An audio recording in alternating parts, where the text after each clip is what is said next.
It's the month all you basketball fans salivate over. It's finally here, March Madness, and as all the games begin, people will be filling out those brackets. Yeah, I've got mine here, and of course the tournament doesn't start until tomorrow, and I've already missed 8 games somehow. So I think I'm just going to save myself some grief and do that, which is what I should do every year.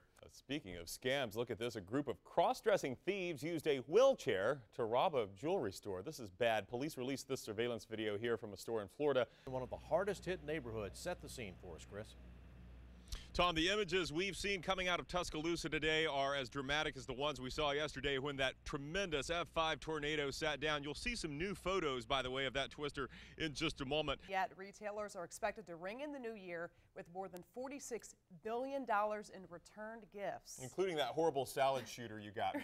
you know I don't eat salad. Oh, come on. Yeah, we'll have over 1,000 people here watching the debate. You'll have all the candidates and their entourage that they bring with them. You'll also have the crush of media here as well as protesters. Anytime you have that many people in a politically charged atmosphere, there's always the potential for a public safety threat.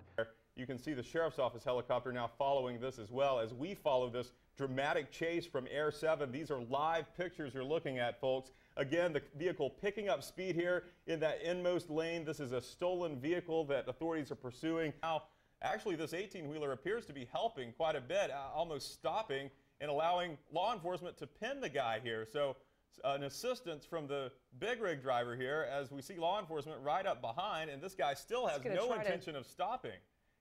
Now he's going over here to the left behind this other vehicle and trying to get through this opening. Oh, and we see the big rig coming over, pinning him between the guardrail, and he still squeezes through and spins out on the shoulder and gets through there. So a prime opportunity to stop the guy. Engaging the winds that tore this city apart is something scientists are still doing. They definitely believe the tornado that hit Tuscaloosa was possibly larger than an EF3, maybe as large as an EF5 with winds up to 225 miles an hour. We have seen a lot of generosity here today, people coming in and handing out water and food to the people that were displaced by the storm. The good news is if you're waiting for your letter from Santa, it's not going to be impacted by the postal move. It's a little bit later in the year, so we'll tell you more. I email mine to Santa now, so yeah, that he gets it. It's prompt, and he has no excuses for not getting me my own. For rejecting your letter? Yes. Every year, a big stamp that says, "Oh, sorry, this show is not brought to you by Aquafina."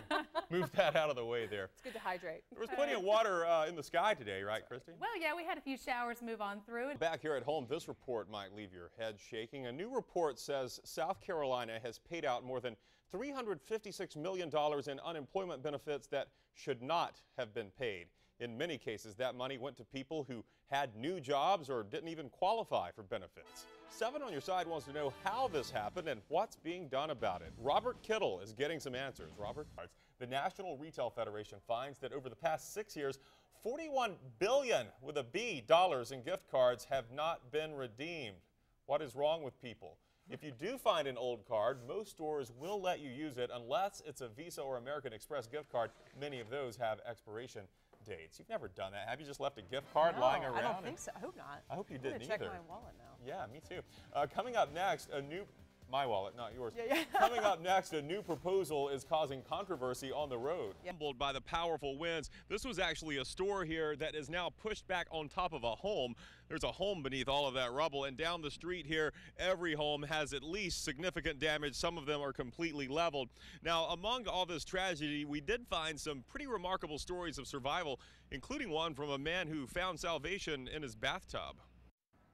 Around every corner in this neighborhood, scenes of remarkable destruction.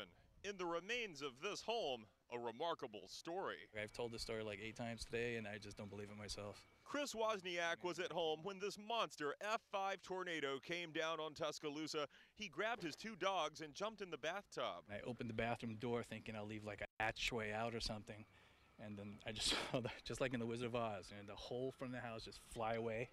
And then the Krispy Kreme truck flew right through the living room.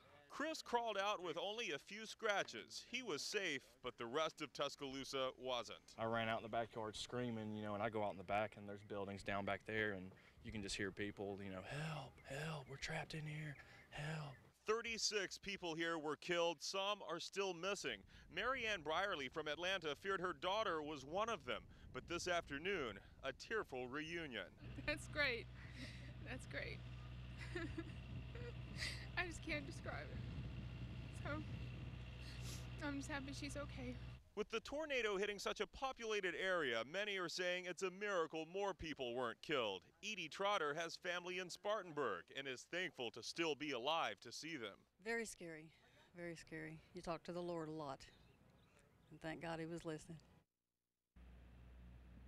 And so many people here in Tuscaloosa echoing those thoughts this evening. Well, we're not going to take you home. I mean, no, I don't want you to call the manager. It's at Taco Bell. So did he want the tacos or a ride home? I'm not sure. Or both? I think he wants it all. Wanted the whole enchilada.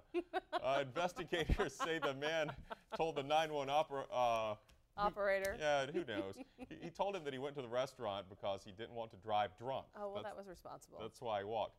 He's now charged with misdemeanor misuse of 911.